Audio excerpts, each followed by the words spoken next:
how do they compare? They do a lot of maintenance, not crowded. It all comes down to this. I have reached a decision, and my answer is, welcome back to the Hennisphere. The CEO of Six Flags announced that he is stepping down at the end of the year. Six Flags announced a new roller coaster for 2026, and I will tell you what it is and where it is going.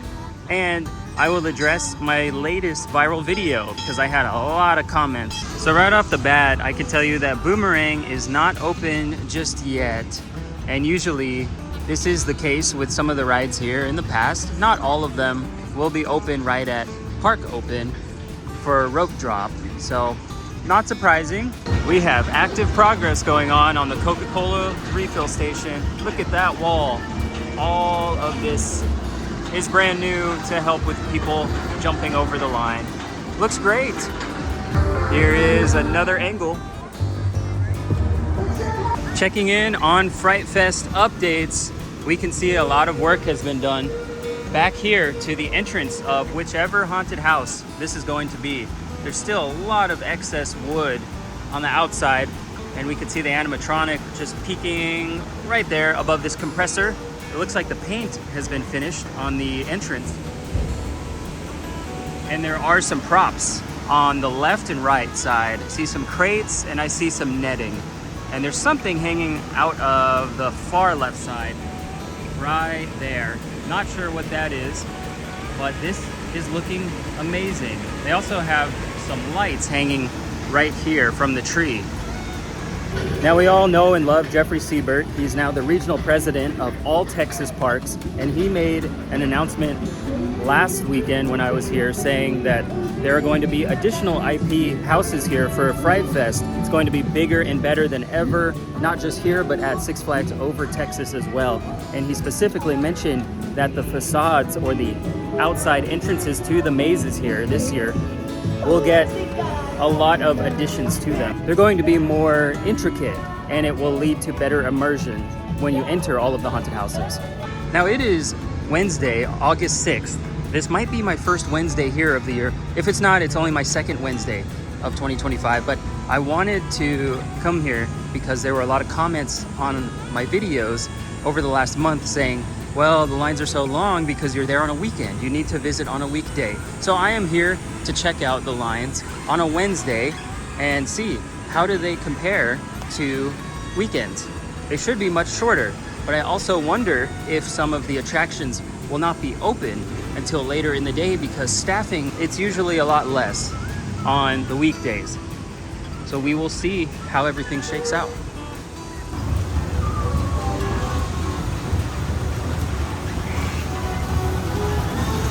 So one thing that you notice here is that sign for the meet and greets is out. That means that a DC character will be out here to meet people and take pictures almost every hour. And that was the same on Saturday. So no difference between Saturday and a weekday for meet and greets. I know you guys really want me to talk about this ride. I will talk about it at the end of my video. Right now you can see that a lot of rides are not open yet. It says Roadrunner, Scream, Superman, Boomerang. Boomerang, it says is open, okay, but Batman the Ride says it's not open just yet. Bugs, Whitewater Rapids, it says it's delayed. It is open. I saw people on it right now. And the Boardwalk, Fireball, all of those rides don't open until 1. Sadly, this Coca-Cola refresh station is closed because of wet paint, as the sign says. So it looks like they do a lot of maintenance during the week. It does mean that some things are actually closed. But this is a little interesting. I believe that Superman is running 2 trains today, and I can see both of them right here and here. But they're not advancing into the station. Oh, there they go. So I'm curious, if that one is advancing into the station, was it stopped because there was a 3rd train on the track? Or they just had to wait for a bit? It looks like maybe they had an issue advancing the train into the station, but it's all good now. I'm so happy to see 2 trains are finally back here behind the refill station in Rockville. It looks like most of the work is done. A couple of pieces and tools laying around, but most of the work has been done up front. We can see here that the ramp is complete. It comes all the way down right here to the road, and then you just zig to the left and then to the right to get to the window this should be opening very soon. And I say very soon because I wanted to talk about the schedule of Six Flags Fiesta Texas today. I am here on a Wednesday, but it is the second to last Wednesday that it will be open in 2025. School goes back in session next week.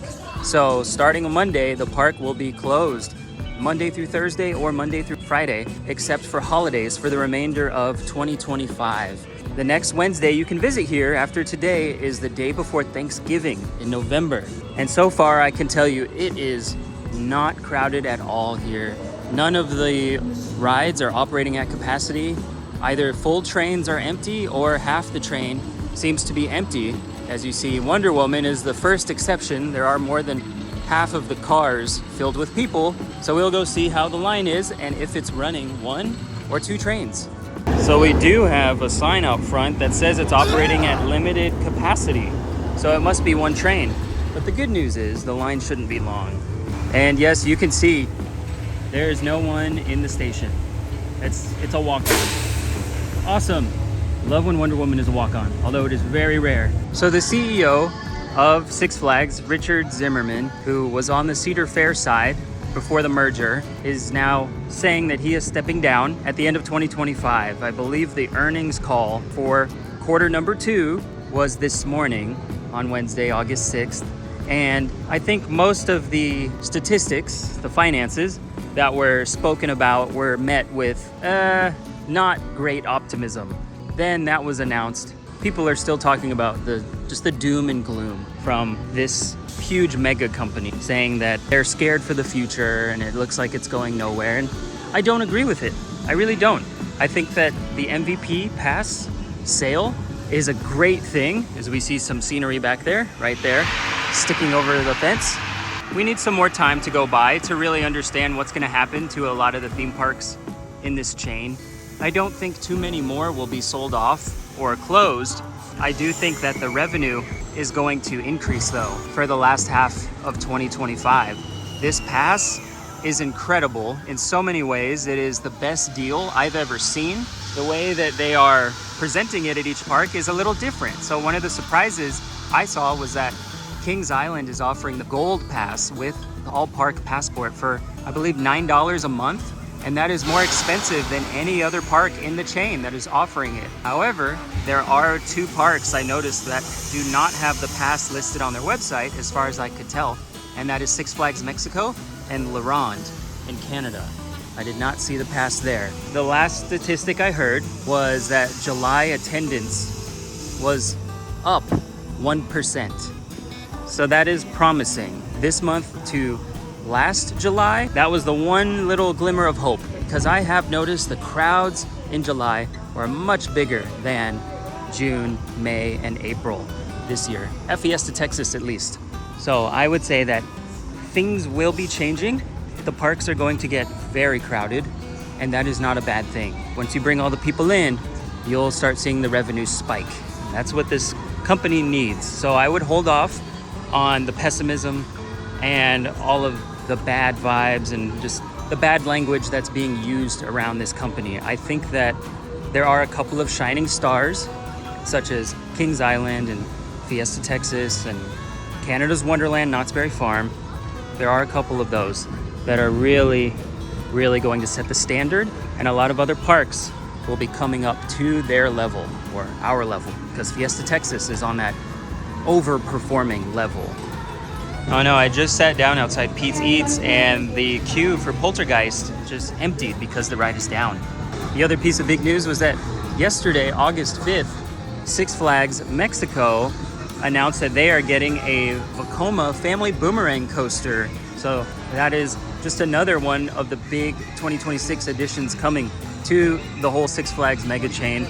And I think that it's a good addition. I'm not sure I would say it's a great addition, since they do already have 2 family coasters there. Having a third one, I don't know how much value it adds, but it is a Vekoma, and I hope that Six Flags works with them a lot more going forward. So maybe it is a good stepping stone for the company to put it in a park that's very profitable, Mexico. It's as far as I know, it's the largest city in North America, so that's amazing. And I wouldn't be surprised if that also came here to Fiesta Texas, because we lost Kid Flash and we are in need of a family coaster. And some of the rides there at Six Flags Mexico are named the same thing as this park, such as Superman Krypton Coaster. Their version is a kiddie coaster, and we have the big floorless coaster, obviously.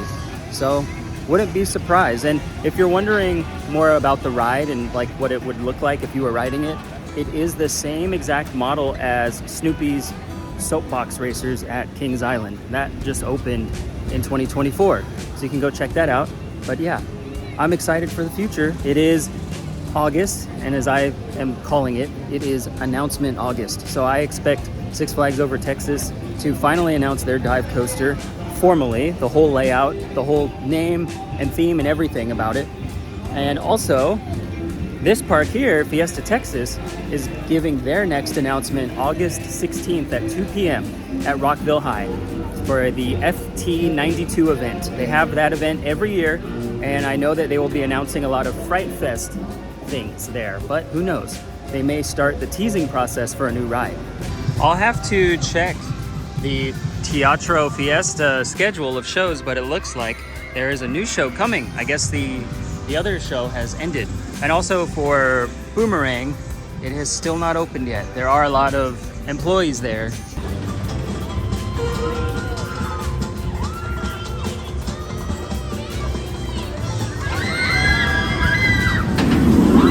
Over here in Crack Axle Canyon, unfortunately, Iron Rattler is not open. I don't know exactly what's going on. I haven't talked to them yet, but the line for Cliffhanger is non-existent. Looks like it's a station wait. No one is outside of the show building, so I'm probably gonna get on this. And if Iron Rattler opens, I'll try to get on that too. We can see back here behind Lone Star Lils that some of that wood from before has been used up under that tarp over there. And if I go around the front, I'll be able to show you some of the production that has been built. All of this though looks to be about the same as last week. It is quite literally a ghost town here in Crack Axle Canyon. I definitely 100% agree with everyone. Wednesdays so far are much easier to navigate than Saturdays. Although the ride selection has not been as good because we do not have Iron Rattler open or Boomerang. Well, we are beginning to see a trend here. The Goalie Washer is not open for the third week in a row. They have a ride ops person there to let you know. The last time I was here, they said that it was due to maintenance, but in the comments, I've been seeing you guys say that it's due to Fright Fest because they're going to use this entrance as potentially a haunted house. And they have done that in the past, so that's not too surprising. But I still want to talk to someone here, see if there are any updates.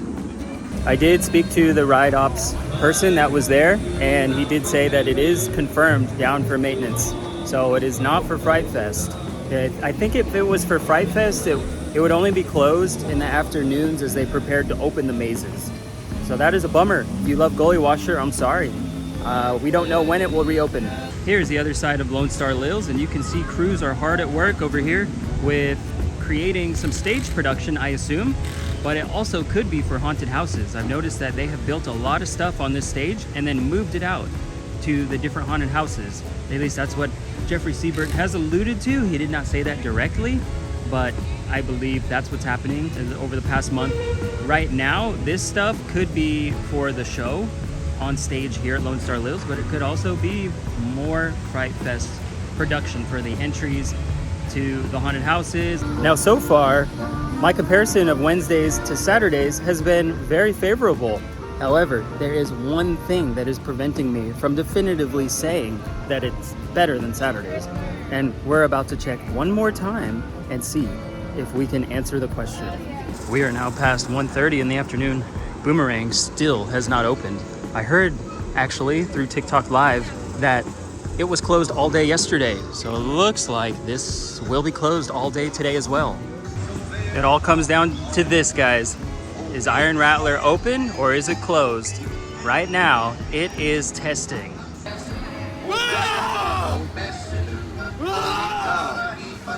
Well, it all came down to Iron Rattler and it is testing right now, so I have reached a decision. Is Six Flags better to experience on a weekday than a Saturday when it is the most busy? And my answer is, it's a little complicated. It is, I don't know, and that all depends on if Iron Rattler opens or not. If you are coming from out of state, you are most likely going to be here for one day to experience all of the coasters at Six Flags, and if that is closed on a Wednesday, then no, it is not worth it. But if you are a local and you are here and it's closed, you can come back on a weekend or next week during the week on like a Friday and ride it. So I would say yes, it is worth it if you're a local. It is not worth it if you are planning a whole trip around being here for one day only. It all depends on whether Iron Rattler is open or not. I've been here for 2.5 hours. It is still not open. And I can tell you that Gully Washer is also permanently closed, and Boomerang permanently closed as well. No updates on when those rides are opening again. And the last thing I want to talk about is my viral video of Supergirl Skyflight stuck halfway up. I know that it got a lot of views to the point where the local news, My San Antonio, asked to feature my video in their news stories on all of their social media pages, and I said yes. So they reposted it as their own video on TikTok and Facebook and Instagram and whatnot. And then they wrote an article about it where they took some of my comments that I left on the TikTok video responding to other people. And they also put in another story about a Bugs Bunny Whitewater Rapids incident that happened when the ride was evac'd, when it started taking on water. But anyway, whole point is to say that the rides are safe because I have worked on them at this park and SeaWorld San Antonio. And I don't want people to think that it's unsafe or that they won't ride it. I want people to say that, yeah, they probably stopped the ride because someone had their phone out and then they restarted it and brought the people back down or finished the cycle. That's what I want people to think about. They're stopping the ride because the policies are you cannot have your phone out on the ride. And I agree with that, because if someone drops a phone, it can seriously injure someone. There was an article from Kennywood last month about someone getting hit with a phone while riding the ride. Anyway, this was the last summer week of the year here at Six Flags. It's unfortunate that we could not properly answer the question of, is it better on a weekday versus a weekend? I had a fear coming into this that this would happen. Yes, the crowds would be lighter, but the ride ops and the maintenance budget would also be lighter, which might mean some rides will not be operating and some rides may be at limited capacity, which we saw with Wonder Woman. And in the future, yes, if my videos tend to go viral because they're shocking or dramatic, if news agencies reach out to share them, I'm gonna say no. I know I said yes this week, but in looking at all of the comments that have come from it, it looks like it really didn't help the general public feel better about riding the rides. They tend to say like, oh, I would never want that to happen, I won't ride it. And that's not what I want to convey. And I don't want the media to convey that either, like the newspapers and the local news. Like with Siren's Curse, it's happening right now. Every time they evac the ride, you see it making national news, like Good Morning America. And they're saying stuff like, this ride is unsafe. Look at how the people are walking off the ride. It's the safety systems, they're working. Yes, in the future, the thumbnail might be scary, but in the comments, the description and all that, I will be adamant about how safe these rides are. Again, because I do have experience working on them. And I hope that people are not deterred. I hope they do not say, oh, that's scary, I never want that to happen. It's okay if it happens. Those are the safety procedures. But anyway, we are getting closer to 2,500 subscribers here on YouTube. We hit 2,000 followers on TikTok this week, so can't thank you guys enough for all of the support. Anyway, guys, that was another day in the Hennisphere.